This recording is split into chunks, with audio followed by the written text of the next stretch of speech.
Vamos a venir al mensaje del día de hoy y quiero comentarles que es el último mensaje que vamos a tener del libro de Santiago. La verdad es que algunos me decían, ¿por qué si Santiago tiene 5 capítulos, tú llevas 8 prédicas?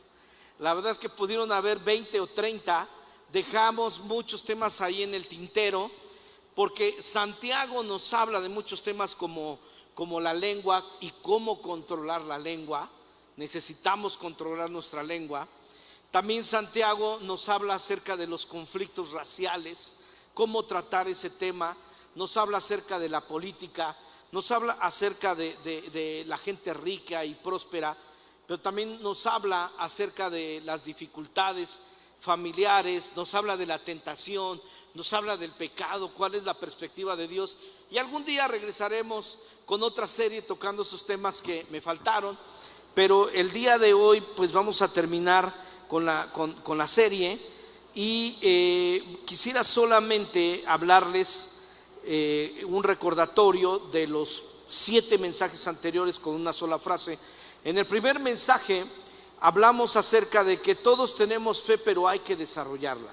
O sea, si tú no desarrollas tu fe, vas a lograr cosas pequeñas, porque aprendimos que todos tenemos fe. Pero con una fe pequeña se hacen cosas pequeñas y con una fe grande logramos grandes cosas. En el segundo mensaje hablábamos de cómo las dificultades son algo que nos sirven para producir más fe. Si tú y yo entendemos que las dificultades no nos deprimen, tú dices, no es que las dificultades nos entristecen, pero cuando nosotros las superamos, entonces logramos que nuestra fe se desarrolle. En el tercer mensaje hablamos acerca de la fe y el futuro y cómo si no involucramos a Dios en nuestras decisiones no vamos a lograr nada, porque Dios es atemporal. Debemos involucrar a Dios en nuestras decisiones. Hay que involucrar a Dios en nuestras decisiones, ¿verdad? Bueno, en el cuarto mensaje hablamos, ¿verdad?, que el diablo no es ateo. Aprendimos ese tema muy interesante, que el diablo cree en Dios, tiene una relación con Dios, se reporta con Dios, le rinde cuentas a Dios. Solo que cree en Dios, pero creer en Dios no es suficiente. Debemos nosotros de creerle a Dios y confiar en Él.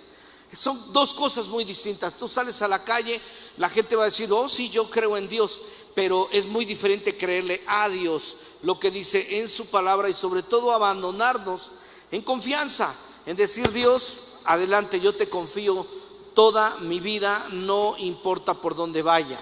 En el quinto mensaje aprendíamos qué era lo más importante de la fe, y que lo más importante acerca de la fe era que la paciencia es un acto de fe. Si lo más importante en el asunto de la fe es tener paciencia, ¿verdad? Y por eso el chavo decía, es que no me tienen paciencia. Pero hay que ser pacientes, número uno, aunque la situación parezca fuera de control. Número dos, aunque veas que nada cambia rápidamente. Y número 3, aunque estés pasando por algo doloroso. Vota con él, dile nada y cambia rápidamente, y para prueba, aquí está este botón, ¿verdad? Cada uno se da cuenta de eso. Y en el sexto mensaje aprendimos que acerca de la fe que supera lo que se esfuma. La vida del ser humano se esfuma, se desvanece, porque viviremos solamente ciertos años. Y aprendimos que ni David, ¿verdad?, ni Jesús le tuvieron miedo al tema de la muerte. No tenemos que tener miedo a hablar de la muerte. David escribió en Salmos 23:4, aunque ande en valle de sombra de muerte, no temeré mal alguno, porque tú estás conmigo. ¿Cuántos creen que Dios está con nosotros en toda circunstancia? Amén. Y la semana pasada, en el séptimo mensaje, hablamos de lo imprescindible para seguir creyendo. Es imprescindible que tú y yo entendamos que Dios es bueno, o no vamos a confiar, ¿verdad?, en Él. Si tú no entiendes que Él es bueno, no vas a poder desarrollar tu fe.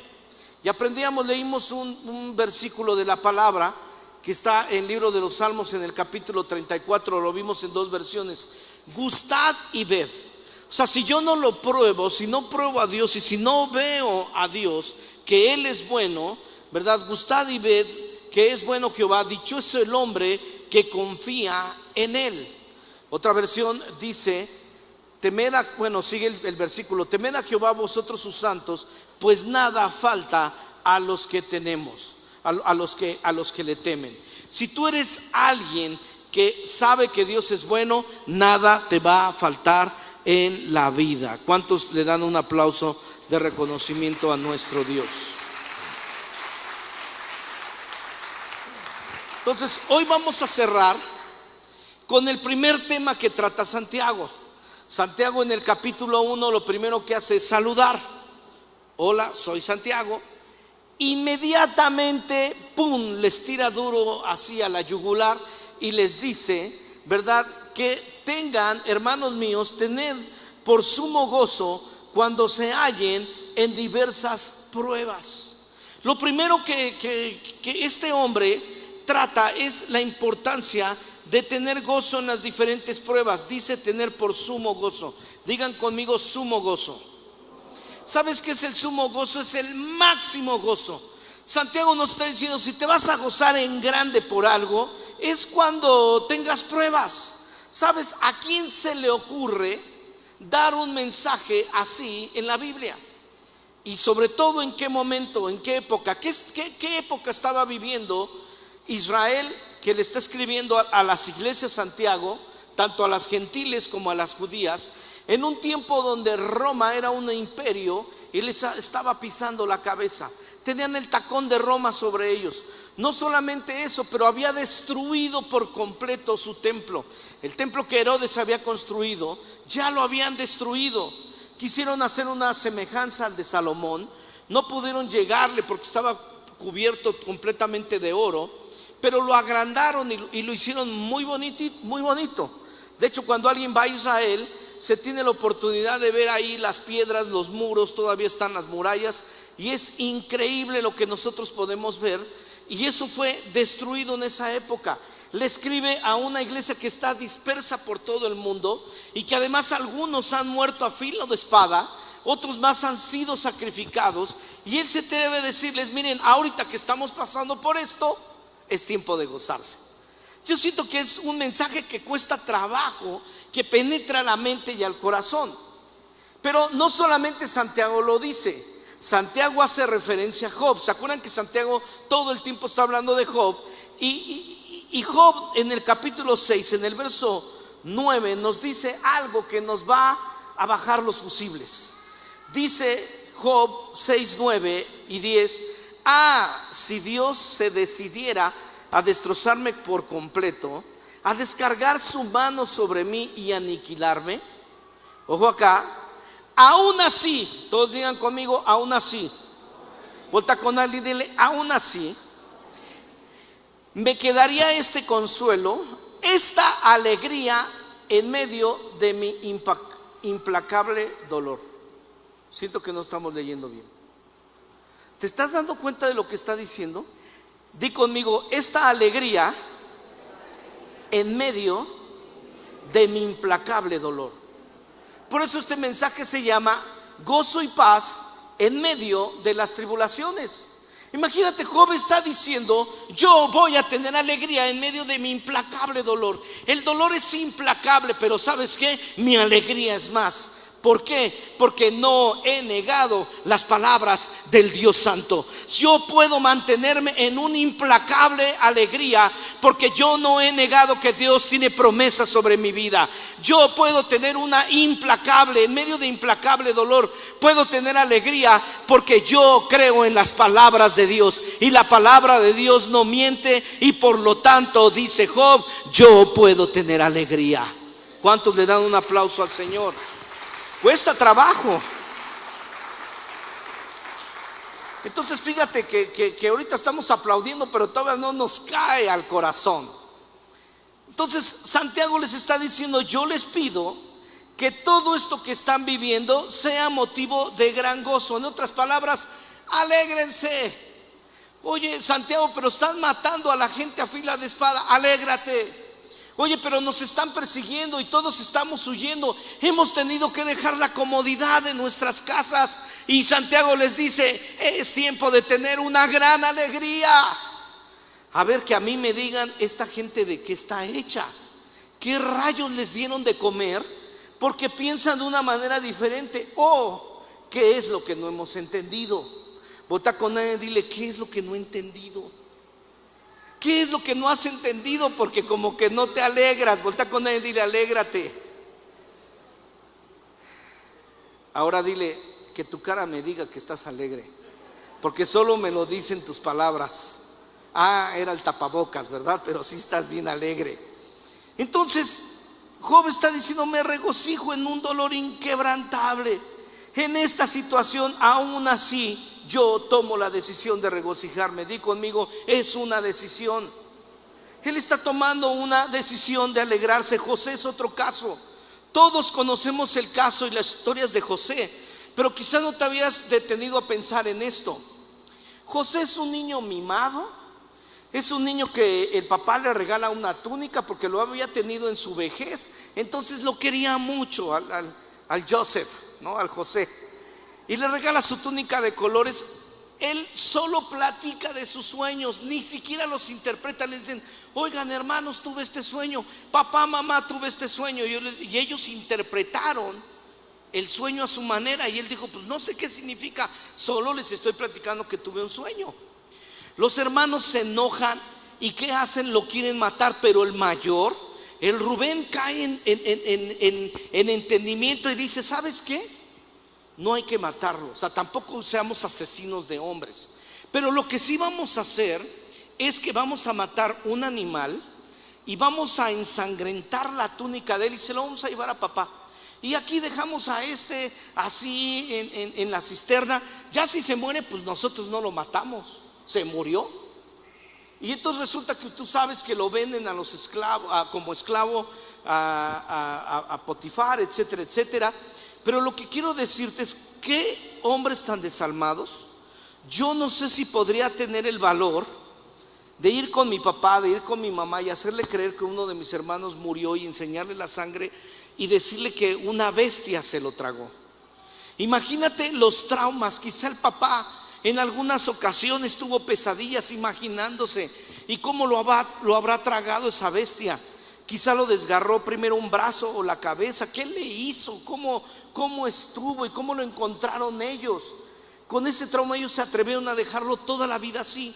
Y aún así él solo, en un país solo, en otro lugar solo, decide no amargarse. Y en la cárcel decide no amargarse, decide ser una persona feliz que sigue soñando y que sigue interpretando sueños. Porque necesitamos saber qué tiene esa gente que continúa. Y el día de hoy lo vamos a saber. Punto número 1, debemos de alegrarnos porque el dolor es el mejor profesor de teología y además es un entrenador de la vida que nos ayuda a identificar dónde necesitamos crecer y a establecer prioridades. Debemos de alegrarnos porque es tu mejor profesor, es tu mejor coach. Él te va a decir, mira, el dolor te está viniendo porque tú necesitas cambiar en estas áreas de la vida. Y el dolor te está llegando porque tus prioridades deben de ser estas y estas. Sabes, alguien que está en el lecho de muerte va a entender bien claramente cuáles son las prioridades en la vida. Va a entender bien claramente qué es lo que debe de hacer, qué palabras ofrecer, cómo comunicarse y a quién amar y cómo amar incondicionalmente, porque eso es lo que provoca el dolor. Y por eso Santiago está diciendo, gócense, alégrense con las tribulaciones y con el dolor, porque les está enseñando cosas buenas y los está ubicando. Voltea con alguien y dile, ubícate en tus prioridades. Número 2, todos los personajes de la Biblia son personas que han sufrido, personas quebrantadas, rotas, lastimadas, llenas de pecado, que aprendieron a salir adelante. Sabes, Dios no oculta los errores y los pecados de las personas. Te puedes encontrar a un Moisés que fue un asesino. Imagínate, Moisés asesina a alguien y tiene que huir durante 40 años, perder todas las comodidades del palacio y casarse y tener hijos ya por otro lado exiliado, porque el asesinato fue algo muy grave que él cometió y tuvo que huir, por supuesto, a donde nadie lo encontrara. David es otro que la Biblia nos habla de sus debilidades. Imagínate, él siendo rico y siendo bendecido, pues tuvo adulterio con la esposa de uno de sus mejores amigos. Ahí estaba David en la azotea y esta mujer Betsabé estaba bañándose en su roof garden. Entonces ahí estaba, y él la mandó a llamar y se acostó con ella y la embarazó. Y cuando la embaraza, ¿sabes qué hace? Manda a traer a su mejor amigo y lo emborracha. Y dice, no, mira, lo emborracho, lo mando con su mujer, ellos que tengan intimidad. Y aunque no tengan intimidad, que la mujer le diga que tuvieron intimidad, ya borracho, quién sabe. Y entonces asunto arreglado. Y entonces lo que hace su mejor amigo es que aunque el rey lo corre, él se queda en el palacio y le dice, ¿cómo te iba a abandonar?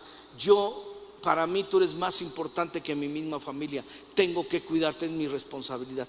Imagínate, se ha de haber sentido basura ese David, pero no fue suficiente, no se sintió mal, no se arrepintió. Lo que él hizo fue que, como era el rey, lo mandó a los inicios de la guerra, al frente de la batalla, y entonces pues lo mataron.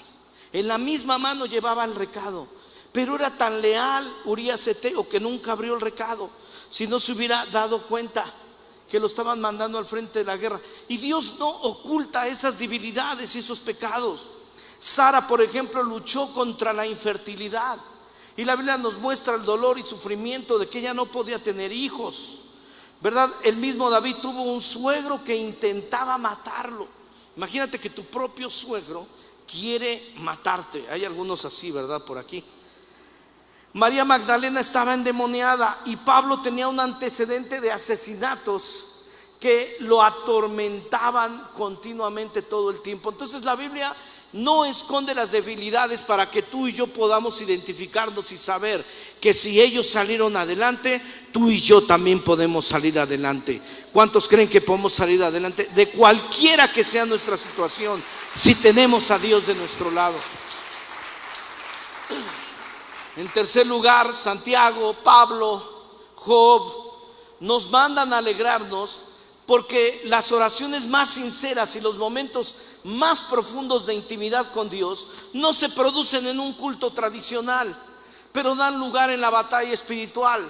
Sabes que Dios sabe que la manera en que te vas a conectar con Él no es sí nos conectamos aquí en la iglesia, sí aprendemos, pero cuando tú estás, digamos, en un hospital, no vas a decir, ay, voy a buscar una guía a ver cuál me sirve, de los bosquejos que nos dan ahí en Mundo de Fe. No, solamente clamas a Dios y le pides ayuda. Tú no estás pensando cómo orar, paso 1, paso 2, paso 3.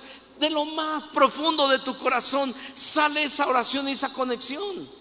Dios sabe que cuando las familias tienen conflictos, cuando las familias tienen problemas, al final de cuentas, eso es lo que más les conecta. Cuando salieron de la tragedia, hacen coinonía y hacen armonía y hacen unión y dicen, este conflicto que nosotros pasamos nos ayudó a estar más unidos. Y lo mismo pasa con Dios. La relación más profunda, lo que te va a conectar con Dios, es cuando tú aprendes a trabajar a través de las tragedias, y eso nos va a conectar con Dios. Dele otro fuerte aplauso al Señor. Es ahí, en los momentos más difíciles. Es ahí cuando estás teniendo un conflicto matrimonial y después lo superas y dices, yo sé que Dios me ayudó, y ahí aprendes a clamar y a buscar a Dios. En cuarto lugar, las cosas que pasamos en la vida, debemos alegrarnos porque las cosas que pasamos en la vida son lecciones en donde Dios quiere enseñarnos y perfeccionarnos. Dios usa la tribulación, el dolor, para llamar nuestra atención. A veces nos preguntamos por qué los personajes de la Biblia pasaron por cosas. Mira, Jonás, no dice la Biblia que fue una ballena, pero pues debió haber sido una ballena tan grande que se tragó a Jonás, porque Jonás estaba ignorando a Dios. Mira, tú puedes ignorar puertas que Dios te abre, puedes ignorar sueños que Dios te da. Es más, puedes ignorar los maravillosos mensajes que te da el pastor Enrique Cárdenas, los puedes ignorar. pero no vas a ignorar un dolor. Eso sí, no lo vas a ignorar. Y por eso Jonás está ahí. Imagínate, entre los jugos gástricos de la ballena y entre no sé qué más había ahí en el estómago, está clamando a Dios y diciendo: Dios, esto me va a deshacer, me va a destruir. Y entonces Dios le hace ver que él tiene un mal carácter. Y sale y entonces promete arrepentirse, promete hacer lo que tiene que hacer y se va a otro lugar, porque a veces Dios sí permite ciertas cosas. Y entonces, cuando ya le predicó el evangelio a Nínive y se convierten, lo que sucede es que él ya quiere descansar. Por eso es que muchos dicen que él era pelón, porque le comienza a dar el rayo de sol y nace de repente una calabacera, unas ramas que le protegen y le dan descanso. Pero después también viene un gusanito que ahí pica la calabacera y se pudre, y él se enoja y saca ahí su carácter. Y a veces ignoramos todo lo que tú quieras, pero el dolor no. Y a veces Dios te quiere sacar de un mal carácter, te quiere sacar de un comportamiento adictivo, te quiere sacar de adicciones, te quiere sacar de un pecado. Y Dios dice: tengo que ayudarte en medio del dolor, porque fuiste descubierto, o porque se dieron cuenta, o porque pasaste por una situación en la que quedaste expuesto, expuesta. Y Dios dice: voy a hacer que ese dolor te saque adelante. Entonces el dolor ha hecho que la gente se vaya de sus países y logre un mejor bienestar. Hay gente aquí que ya se hartó de un trabajo, pero solamente el dolor los llevó a abrir su propia empresa. A veces las circunstancias que se les presentaron tuvieron tal dolor, tal desesperación, que dijeron: no, ya no voy a aguantar más y voy a empezar mi propio negocio. Y ¿sabes qué? Dios lo usó para que fueras una persona más bendecida de lo que ahora eres. Entonces Santiago está diciendo: no desprecies las tribulaciones. ¿Sabes por qué? Porque es cuando te tienes que alegrar, porque algo bueno viene para tu vida. Dale otro fuerte aplauso al Señor. Solo así vas a salir. Gente que no se decide si el dolor no la empuja.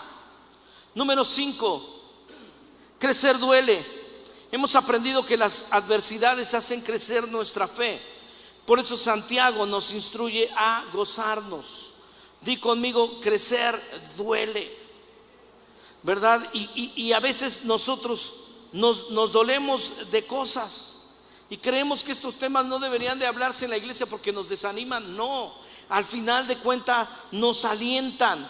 Entonces cada uno, sin embargo, cada uno de nosotros puede entender que crecer duele, que las tragedias nos han hecho mucho más fuertes. Santiago está diciéndote: alégrate, vas a salir mucho más fuerte de lo que tú crees después de pasar por una situación difícil. Jesús mismo lloró. Y Él mismo puede tener empatía con nosotros porque sabe el sufrimiento. La Biblia dice que no nos hemos acercado a un sumo sacerdote que no sepa, pero Jesús sabe nuestro dolor. Y la Biblia dice que aún Él mismo fue con gozo a la cruz, el gozo puesto delante de Él, que éramos tú y yo. Él sabía que al final de las cuentas era para ser mucho más bendecido. Así es que alégrate en el momento de la tribulación. Alégrate. ¿Cuántos se alegran? Ay, más o menos está penetrando la palabra.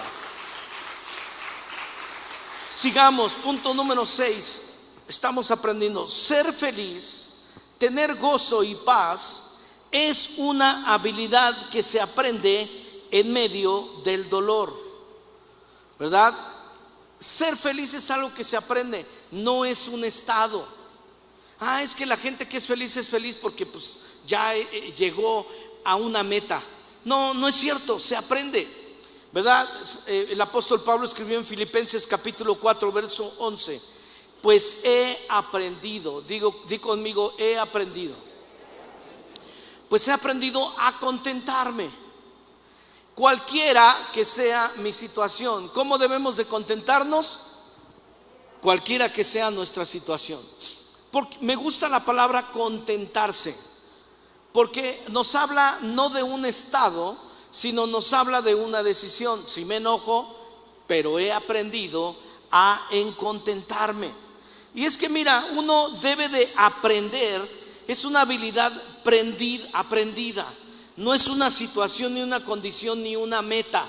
No es que algún día vas a llegar ahí y pues ya de ahí ni quien te mueva. No, tienes que ir aprendiendo cómo contentarte en la vida. Porque cuando tú y yo somos niños, somos felices y no nos damos cuenta. Pero es cuando la vida vamos creciendo, que la vida nos ha dado golpes, que vamos aprendiendo a amargarnos y a ser infelices, en lugar de aprender cómo ser felices. Mira, cuando nosotros éramos niños, les he platicado, nadie es ajeno a todo esto que les he platicado en mi vida. Somos 5 hermanos, hijos de una madre soltera, y en alguna etapa de la vida nuestro hermano mayor nos cuidó. Y la verdad es que era tan chistoso que nosotros creíamos a sus rollos que nos aventaba cada mañana, ¿verdad? Nos decía, ¿qué van a querer hoy de desayunar? ¿Okay? El menú es chilaquiles con costillas, huevos a la mexicana, huevos con jamón, huevos con tocino, y ya cada quien hacía su pedido, para al final siempre decirnos, solamente hay la mitad de un bolillo embarrado con mantequilla y azúcar y volteado directamente en la flama de la estufa. Ay, qué rico era de todas maneras. ¿Alguien llegó a probar eso? Y té de canela. Eso era todo nuestro desayuno. Y el siguiente día lo mismo. ¿Qué van a querer de desayunar? Tenemos hot cakes, waffles, y así toda una lista. Y como niños lo creíamos. Todo para al final decirnos, solo hay media y el té, y era divertido. Cuando era niño también, mira, cuando los zapatos, hubo una época que nuestro abuelo nos, bueno, debo de añadir de mi hermano mayor, que además de que me va a matar después de que sepa que les platiqué todo el chisme, nos hacía recados, ¿no? O sea, Antonio, este es tu quehacer, Ivonne, este es tu quehacer, Enrique es tu quehacer, Miguel, este es tu quehacer, y la firma de la mamá. O sea, ya hasta hacía la firma de la mamá. Pero un día lo descubrimos y le dijimos, bueno, no vamos a rajar, pero ahora nos vas a firmar los reportes de la escuela. Entonces lo chantajeamos. Es divertido. Hubo una época que mi abuelo nos cuidó, y mira, cuando a mí los zapatos me apretaban, no era porque yo tenía el sueño de que me compraran unos tenis Nike, unos Reebok, unos Adidas. No. Cuando yo iba con el abuelo era porque, ¿sabes qué? Necesitaba que le cortara el frente. Así mis dedos podían respirar, ya no estar así. Y cuando me volvían a apretar, no crean que tampoco era porque mi ilusión era que me compraran unos tenis. Pero no estaba dolido ni amargado. Ahora le tenía que cortar atrás y ya quedaban como guaraches. Y ya estaba yo feliz de la vida. Y nos conformábamos con esas cosas. ¿Sabes por qué? Porque aprendíamos más bien a divertirnos y así a ser felices. Pero en la medida en que la vida nos ha golpeado, nosotros hemos aprendido más bien a ser infelices y amargarnos. Pero el contentamiento no es el resultado de una circunstancia, sino de un estilo de vida intencionado. Ahora tú y yo intencionalmente tenemos que buscar ser felices. Tú y yo tenemos que aprender en contentarnos, porque en la vida cuando eres niño solo disfrutas. Ahora tienes que aprender a disfrutar intencionalmente. Que los golpes de la vida no te amarguen todo lo demás. Que sí sabes que tienes un conflicto aquí, pero puedes disfrutar y ser feliz de todo lo demás. ¿Cuántos están recibiendo esta palabra? Amén. Dale un fuerte aplauso al Señor. Entonces Pablo dijo, tuve que aprender a tener mucho y también a tener necesidad. Cualquiera que sea mi situación, he aprendido. Di conmigo, he aprendido. Punto número 7. Es aquí donde Santiago, Pablo y Job convergen. En medio del dolor dicen, me regocijaré. Pablo decía, me contento, teniendo o no teniendo. Por eso quiero volverte a leer lo que dice Job. Job capítulo 6, verso 9.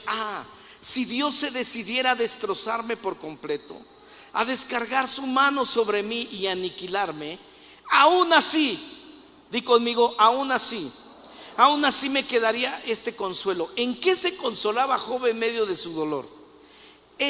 Que puedo tener alegría en medio de mi implacable dolor. Que me digan qué come esa gente, que me digan cómo llegan a esas conclusiones.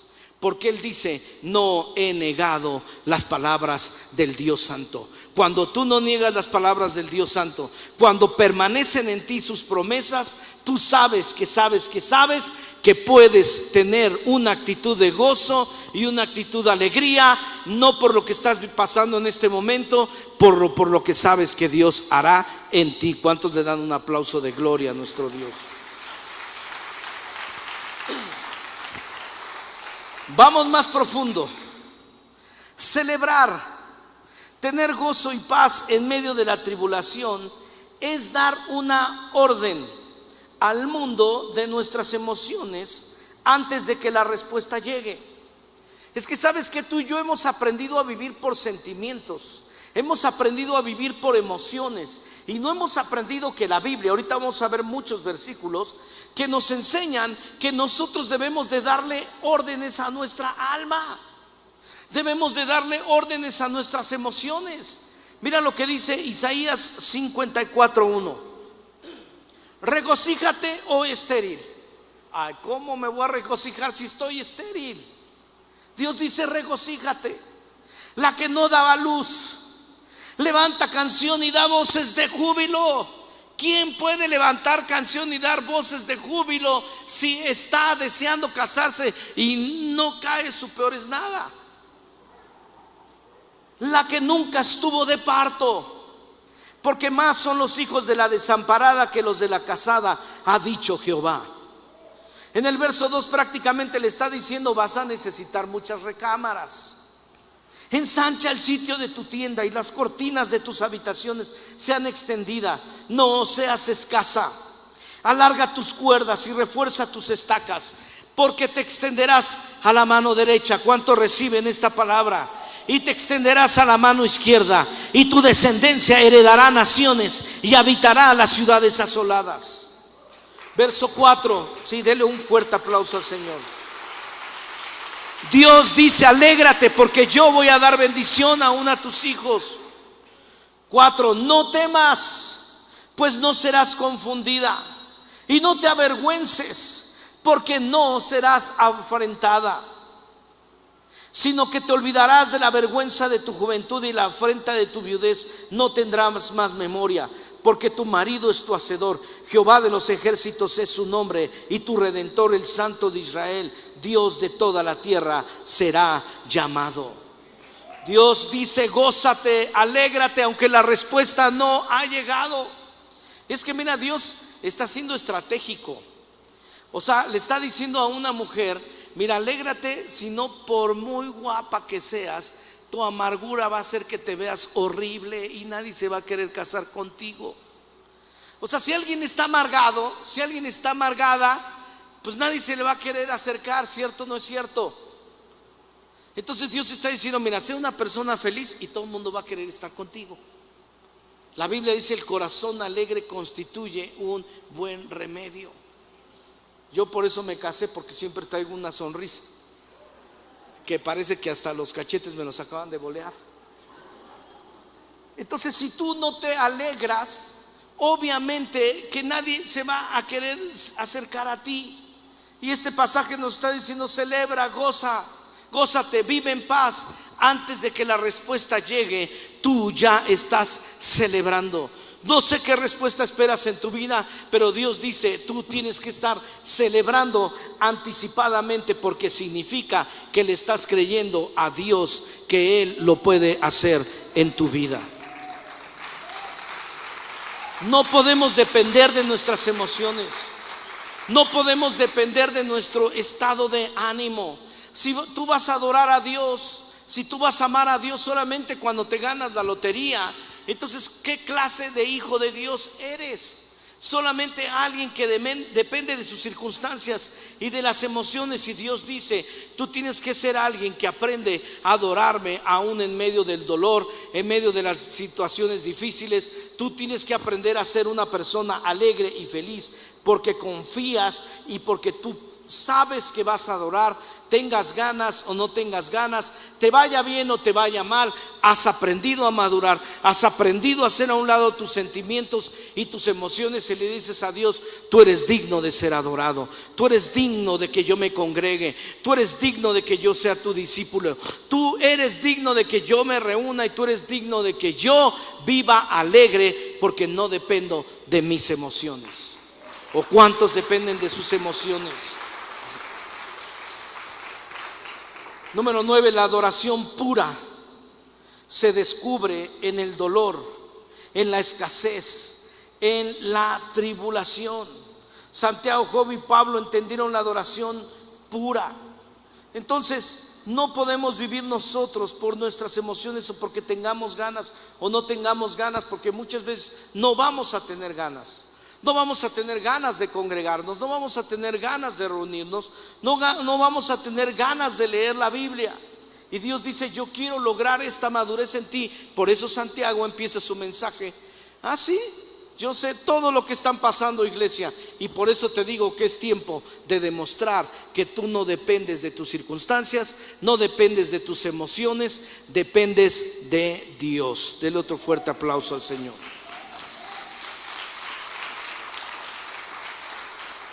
Y es que punto número 10, la tribulación, la prueba, el dolor no edifican el carácter, pero lo revelan. Di conmigo: no edifican mi carácter, lo revelan.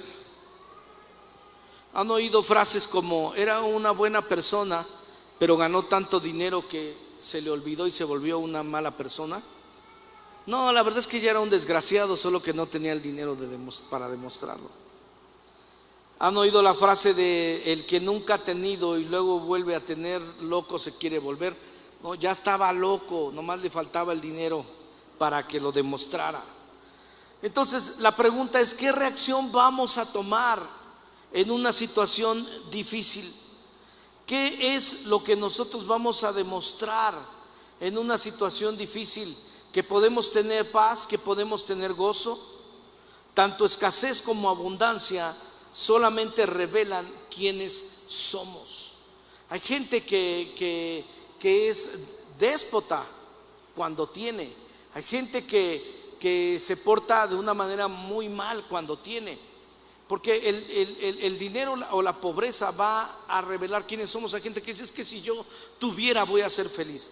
Yo les he platicado quizá en alguna ocasión la historia de una familia rica que se fue en avión primera clase a disfrutar unas vacaciones en Cancún, y otra familia que se fue en su bolcho hasta Cancún. Imagínate, debieron de haberles tomado 26 horas por lo menos.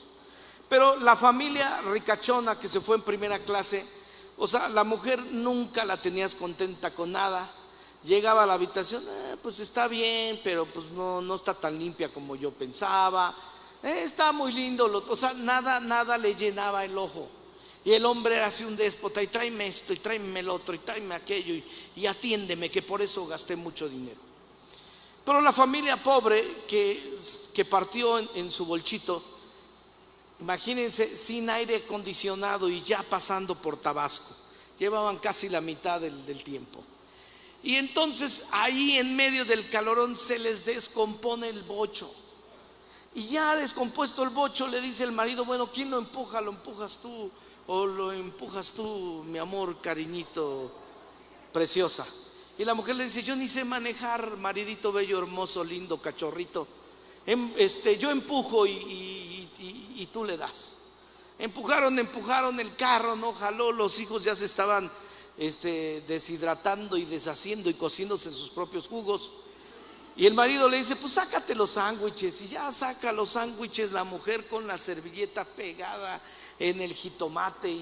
Y qué tal, hicimos un gran picnic aquí ya a medio camino. Qué felicidad. Porque a veces pensamos: es que la pobreza es una maldición. Y no es cierto. La Biblia dice que al rico y al pobre, el rico y el pobre se encuentran en el camino. A ambos Dios los creó. ¿A uno lo hizo pobre y otro rico? No. A ambos los hizo. Cada quien caminó en sus circunstancias. Pero ¿sabe qué? ¿Sabes qué? Uno puede ser bien cristiano, uno puede tener bonito carácter y el otro puede ser un amargado, adinerado, porque el dinero no crea la felicidad, la pobreza no crea la infelicidad, ¿verdad? Hay alguien que puede por ahí está sirviendo a otra persona, pero es alegre porque ha entendido que bajo cualquier circunstancia va a aprender a ser feliz. Porque la felicidad es algo que se aprende, no es una condición, ni es una meta, ni es algo que se compra, es algo que se aprende. Así es que, iglesia, el día de hoy aprende a ser feliz cualquiera que sean tus circunstancias. ¿Cuántos le dan un aplauso al Señor? Punto número 11, el agradecimiento en todo. Ojo acá, en todo, no por todo, revela que estamos aprendiendo a vivir en paz, gozo y confianza en el Señor. Yo debo de aprender a agradecer. Mira, Primera de Tesalonicenses 5:18 lo vamos a leer en dos versiones. Dad gracias en todo. ¿Cómo debemos de dar gracias? ¿Por todo? En todo. Porque esta es la voluntad de Dios para con vosotros en Cristo Jesús. ¿Quieres conocer la voluntad de Dios? Es que tú seas una persona agradecida. La otra versión dice: den gracias a Dios en cualquier circunstancia. ¿En dónde? En cualquier circunstancia, no por cualquier circunstancia. Esto es lo que Dios espera de ustedes como cristianos que son.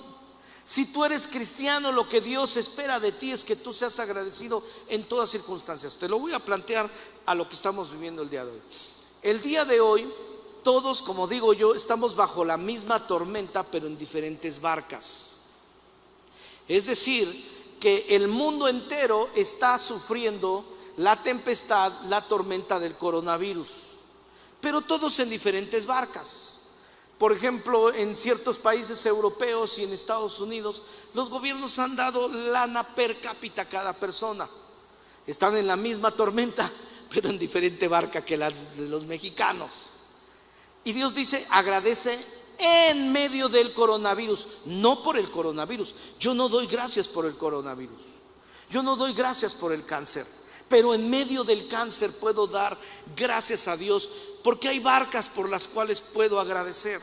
Hay gente que en este tiempo está pasando por enfermedad, puede agradecer en medio de la enfermedad, pero no por la enfermedad, pero porque a lo mejor tiene la enfermedad, pero tiene un negocio quizás. Hay alguien que a lo mejor está desempleada, no puede agradecer por el desempleo, pero puede agradecer que tiene salud. Entonces, todos nosotros necesitamos aprender que hay cosas por las cuales sí podemos agradecer. Entonces podemos agradecer, número uno, por quién es Dios y lo que Él puede hacer por nosotros. Dios puede hacer grandes cosas por nosotros. Él es Jehová Rafa, nuestro sanador. Él es Jehová Jire, Él es nuestro proveedor. Él es Jehová, que es nuestro Dios santo. Él es el que rescata del hoyo tu vida, el que te corona de favores. Él, tú lo debes adorar por lo que Él puede hacer por ti en medio de la situación. Y en segundo lugar, también por aquello que nosotros sí estamos viviendo de bueno. Puedes agradecer, identificar cosas. ¿Cuántos pueden identificar cosas que en medio aún de esta pandemia saben que tienen de bendición? Hay cosas bendecidas que tienes, ¿cierto? Entonces puedes dar gracias en medio de la pandemia, no por la pandemia. En otras palabras, es lo que Job estaba diciendo. Es lo que en Santiago está enseñando. En este dolor implacable yo voy a tener alegría, porque yo sé que mi Redentor vive y yo sé que Él me puede sacar adelante, Él me puede dar salud, y Dios lo hizo, lo bendijo al doble al final de las cuentas. ¿Por qué? Porque Él entendió: me voy a alegrar y me voy a agradecer a Dios en medio de mi situación. ¿Cuántos ya lo están medio captando? Denle otro fuerte aplauso al Señor, si es así. Número 12. La felicidad, paz y contentamiento es una actitud de vida, producto de una vida enfocada en Dios. Es decir, si tú no te enfocas en Dios, no vas a recibir el nivel de vida que yo te estoy planteando en este momento. Dice Mateo capítulo 6 versos 31, no se afanen pues diciendo, ¿y qué vamos a comer? Mira cómo todos están en diferente barca. Hay gente que se pregunta qué vamos a comer. Otros se preguntan, tengo que comer pero no sé qué voy a beber. Otros tienen que comer y qué beber pero no saben qué vestirán o qué vestiremos. Porque los gentiles, voltea con él, dile, los mundanos, tú eres cristiano. Porque los gentiles buscan todas estas cosas, pero vuestro Padre Celestial sabe que tienes necesidad de todas estas cosas. Y la respuesta viene a continuación. Mas buscad primeramente el reino de Dios y su justicia, y todas estas cosas vendrán por añadidura. ¿Cuántos creen que si buscamos a Dios, las cosas van a venir por añadidura? Pero yo tengo que enfocar mi vida en Dios, en tener gozo, paz y alegría en medio de las circunstancias. Entonces, si tú quieres entender, aprender a ser feliz, se aprende cuando tú tienes una vida enfocada en Dios. Pablo escribió lo que escribió cuando estaba en la cárcel. Y estar en la cárcel en la época de Pablo era también estar encadenado. Y él decía, la palabra de Dios no está presa. Yo estoy encadenado, pero yo llegué a una conclusión. La palabra no está presa. Puedo escribir las cartas, porque el contentamiento es producto de una vida enfocada en Dios. Aunque estoy en la cárcel, aunque estoy amarrado con cadenas, mi enfoque es Dios y yo busco a Dios. Si te enfocas en Dios, puedes estar en cadenas, puedes estarla pasando mal, con lo mucho o con lo poco, vas a aprender a alegrarte y a tener paz en la vida. Amén. Primera de Timoteo 6:17 dice, a los ricos de este siglo manda, ordénales, que no sean altivos. ¿Verdad? Si tú estás siendo bendecido aún en medio de esta pandemia, hay gente que ha prosperado, que le puede decir a Dios, oye Dios, gracias por haber mandado la pandemia, me hizo millonario. ¿Sabes que hay gente así? Que no sean altivos ni pongan la esperanza en las riquezas, las cuales son inciertas. Muchos empresarios ya lo vieron también. Sino en el Dios vivo, que nos da todas las cosas en abundancia. ¿Cómo nos da las cosas Dios? Él lo va a hacer en abundancia, pero para que las disfrutes. No para que las estés guardando y que quién sabe quién las va a disfrutar. Para disfrutarlo, prioridades. Verso 18, que hagan bien, que sean ricos en buenas obras, dadivosos, generosos. Dios te manda a ser una persona dadivosa y generosa. ¿Por qué? Por lo que viene, atesorando para sí buen fundamento para lo porvenir. Si tú quieres cosechar en el futuro, tienes que ser una persona generosa, tienes que ser una persona con buenas actitudes, no siendo una persona altiva. Y luego dice que echen mano de la vida eterna. Entonces tú tienes que ser una persona enfocada en Dios, que sabes que compartir lo que tienes es tu pasaporte, es tu seguro, es atesorar para que Dios siempre te esté bendiciendo en la vida. Así es que eso es una vida enfocada en Dios. Amén. Denle un aplauso. Si hay uno o dos, todos vamos a gozarnos. Muy bien, vengamos a la conclusión. Ahí te van estos dos puntos que te van a destrozar el alma. ¿Están listos? Número 13, las tribulaciones que Pablo vivió lo capacitaron para vivir contento y para animar e inspirar a los demás. Es decir, mira, lo que Dios quiere hacer con tu vida es no solamente que tú aprendas a ser feliz, sino que ayudes a los demás a animarlos e inspirarlos. Ahí te va. Bueno, es que Pablo era Pablo. Muchos van a decir, veamos quién era Pablo. ¿Están listos? Segunda de Corintios 1:8. Hermanos, no quiero que ustedes ignoren nada. ¿Qué vamos a ignorar? Nada acerca de los sufrimientos que padecimos, dice Pablo. En Asia. ¿En dónde? Es importante el lugar, porque fuimos abrumados de manera extraordinaria, más allá de nuestras fuerzas, de tal manera que hasta perdimos la esperanza de seguir con vida. ¿Qué dijo Pablo? Yo ya no paso de esta. ¿A qué nivel llegó? Y así tú y yo nos podemos encontrar con la enfermedad, con la situación difícil, con los ataques. Y dice Pablo, no quiero que ignores que yo viví eso. Y en 2 de Timoteo 3:11 le añade más Pablo a Timoteo para que conozca qué fue lo que pasó. Dice, padecí persecuciones, padecimientos, como los que me sobrevivieron en Antioquía. Escucha las ciudades porque van a ser importantes para la enseñanza de hoy. Antioquía, Iconio, Listra. Todo eso es en Asia. Persecuciones que he sufrido y de todas ellas me ha librado el Señor. ¿Ok? Hechos 14:5. Pero cuando los judíos y los gentiles, es decir, los de su raza y los que no eran de su raza, juntamente con los gobernantes, se lanzaron a afrentarlos y a apedrearlos, habiéndolo sabido, huyeron a Listra y Derbe, ciudades de Licaonia y a toda región circunvecina, y ahí predicaban el evangelio. Entonces, cuando los iban a apedrear, una vez que los iban a apedrear, ¿quiénes? El gobierno y también los judíos y los gentiles, ellos huyeron, ¿ok? Pero hubo un día que no la libraron. Mira, Hechos 14:19 dice: entonces vinieron unos judíos, ¿de dónde?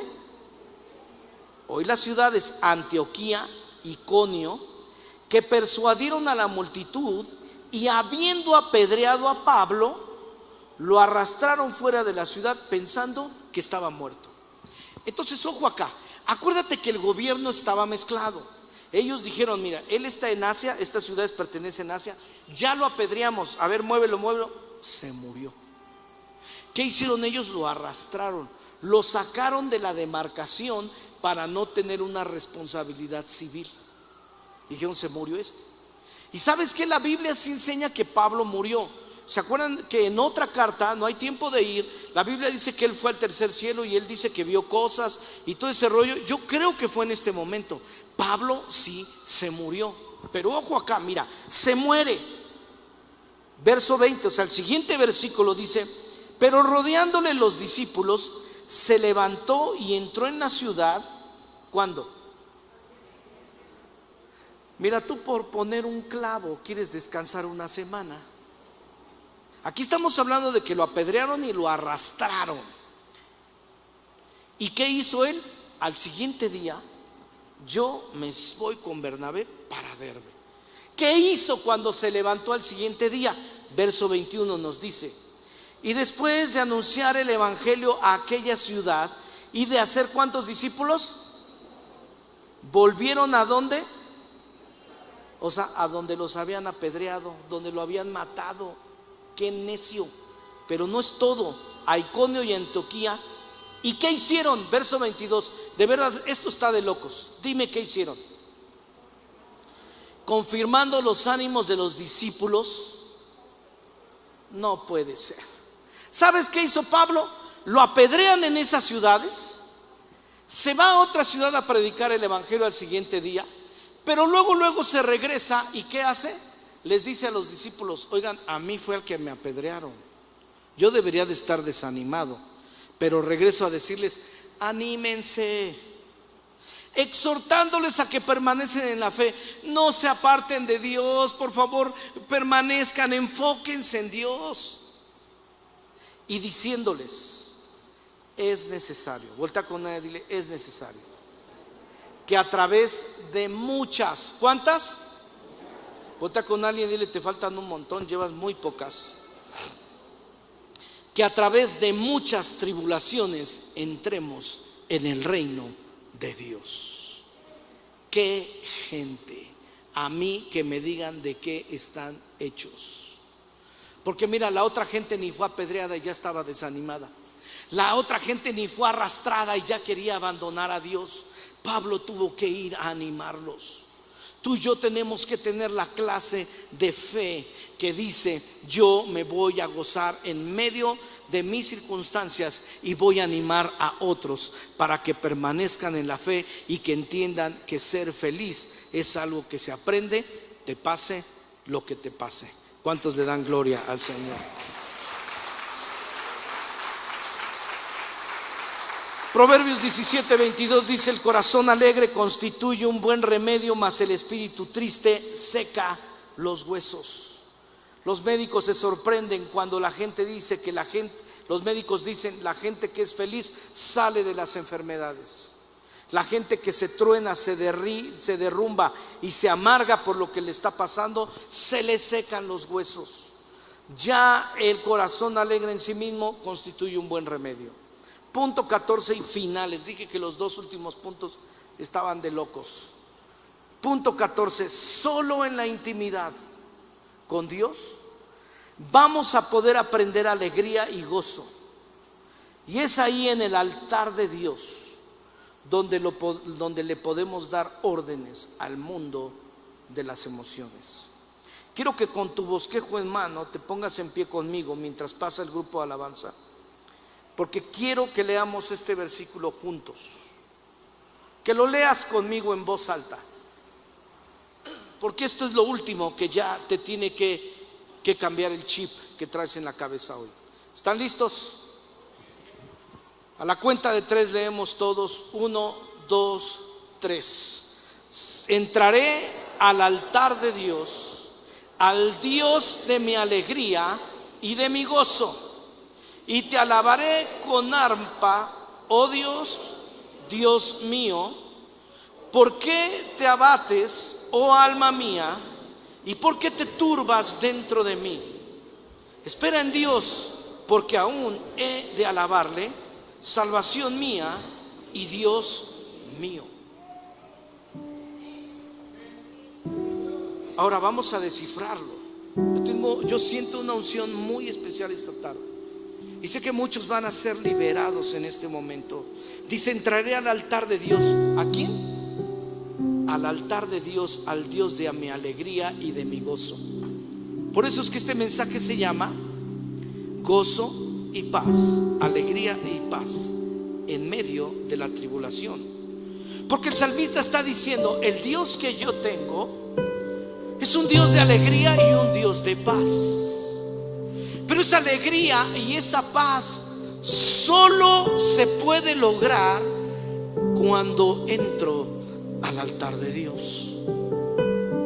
Y cuando tú entras al altar de Dios y a su presencia, el salmista dice: te alabaré con arpa, oh Dios. Es cuando puedes alabar. Y nos dice que entonces le da órdenes al alma. Es que sabes que a tu alma no la puedes tratar con pincitas. Ese es el problema, que tratamos a la gente con pincitas. No les gusta que les digas la verdad, pero tu alma lo necesita. Tu alma es la que te ha traído de cabeza.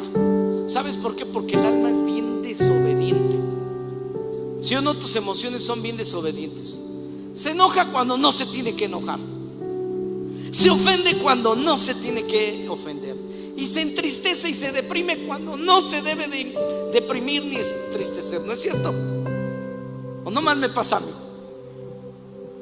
Y entonces el salmista descubre la ecuación y dice: entraré, ya sé cómo es, entraré al altar de Dios porque es un Dios de alegría y de gozo, y ahí lo alabaré. Y entonces tendré la capacidad de darle orden al mundo de mis emociones y decirle: ¿por qué te abates, oh alma mía? Explícame por qué te entristeces. Explícame por qué estás deprimida. O sea, no me lo explico. Tiene que llegar un día en el que tú, como creyente, como cristiano, como hijo de Dios, te sorprendas y le digas a tu mamá: bueno, pero ¿por qué te enojas? ¿Por qué te entristeces? ¿Por qué te turbas dentro de mí? Lo que tú tienes que hacer es esperar en Dios. Te ordeno que esperes en Dios, porque aún he de alabarle. Él es salvación mía, Él es Dios mío, Él es el que me salva, Él es mi Dios, Él es el que me rescata. Tú te callas, alma mía, y tú dejas de ofenderte, y tú dejas de deprimirte, y dejas de enojarte, y dejas de entristecerte, porque alma, me sorprendes. Me sorprendes. teniendo al Dios que tienes, ¿dejas de tener esperanza? Necesitas una educadita, alma mía. Necesitas estar al nivel de Santiago, al nivel de Pablo. Pero es que era Pablo, él no sabía el matrimonio que yo tenía. Ya viste lo que ellos pasaron. Es que era joven, no sabe los hijos que yo tengo. Ellos tenían peores circunstancias, pero aprendieron a darle órdenes al mundo de sus emociones. Así es que vamos a entrar hoy a la presencia de Dios y venimos para darle órdenes al mundo de nuestras emociones. Amén.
Mi alma restaura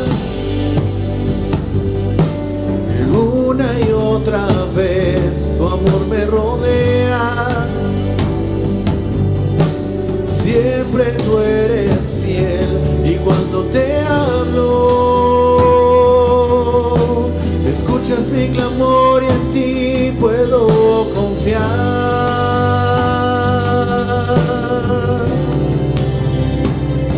Me has sostenido una y otra vez, creer que conmigo tú sigues siendo fiel, y es por tu palabra que no me rendiré, yo confiaré.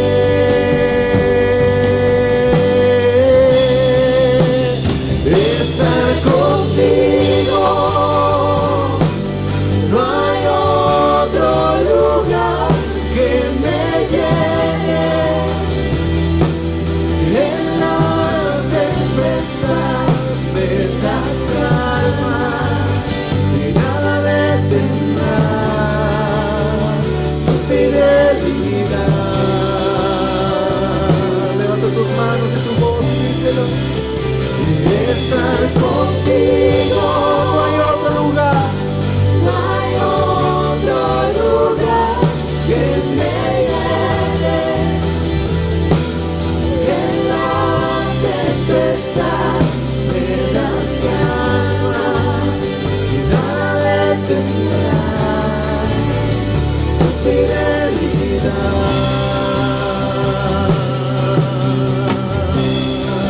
Oh Señor,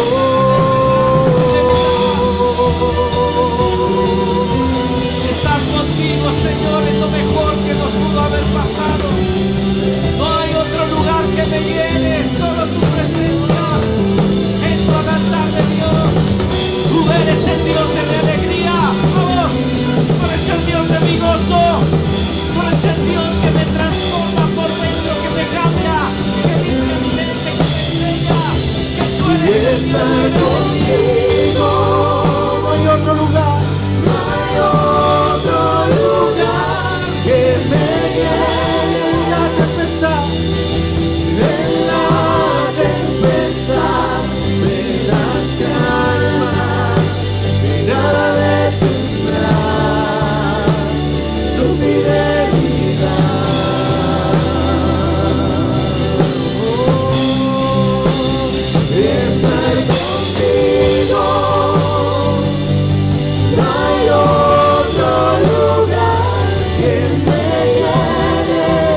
entristeces, espera en Dios, porque aún yo voy a alabarle.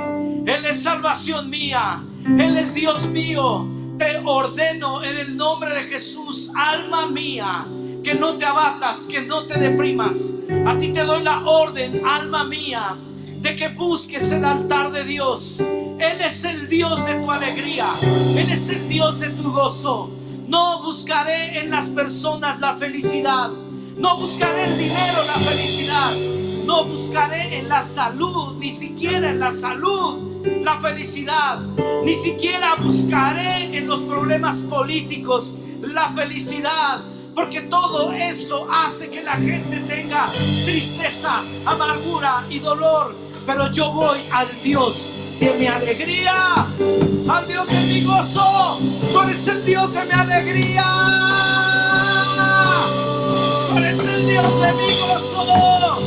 ¿Por qué te abates? Aún hay mucho por cual alabarte, aún hay mucho por lo cual adorarte, aún hay mucho por lo cual seguir y buscar y buscar y buscar de su presencia. Aleluya.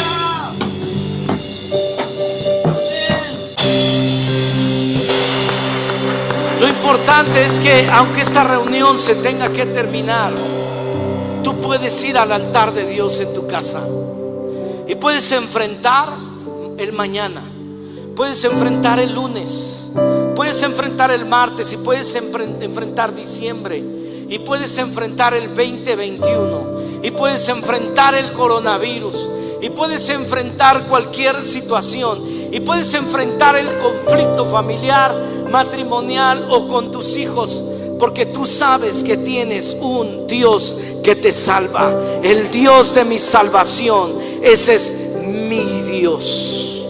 ¿Cuántos pueden decir: tú eres mi Dios? Te tengo, no estoy solo.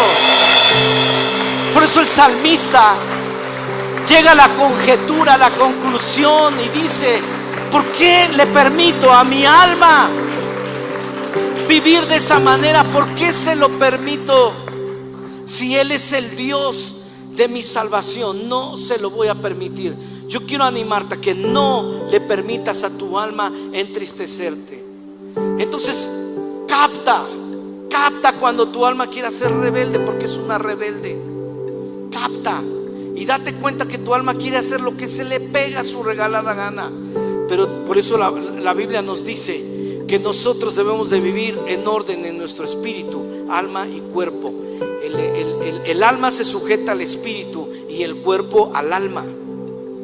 Entonces, cuando tú escuchas la voz de Dios a través de tu espíritu y no a través de tu alma, ¿cómo vives? ¿Cuál es el orden? Hay gente que vive por sus emociones, hay gente que vive por su cuerpo, por sus 5 sentidos. O sea, andas con las patas, decimos, ¿verdad?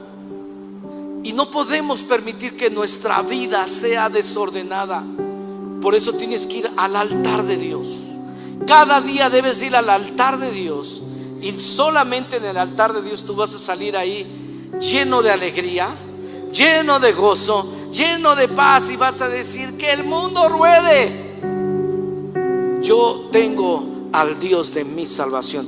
Él me va a salvar de la situación económica, Él me va a salvar en la salud, Él me va a salvar de cualquier conflicto.